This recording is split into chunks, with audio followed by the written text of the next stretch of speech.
Dr. K. Kamarajar.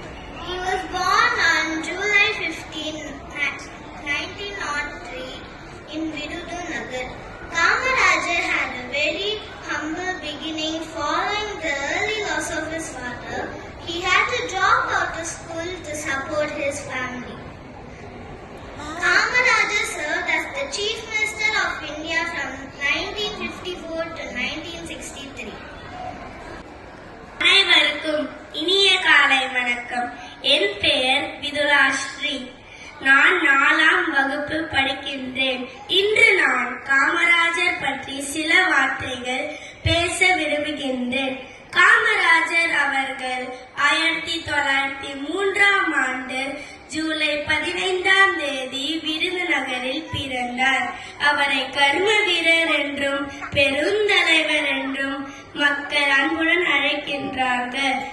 Kamarajar மிகவும் எளிமையானவர். அவர் நாட்டின் சுதந்திரத்திற்காக பாடுபட்டார். பின்னர் தமிழ்நாட்டின் முதலமைச்சராக இருந்து மக்களுக்கு பல நன்மைகள் செய்தார்.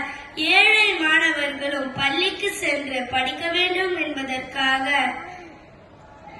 பல புதிய பள்ளிகளை தொடங்கினார். மாணவர்கள் பசியின்றி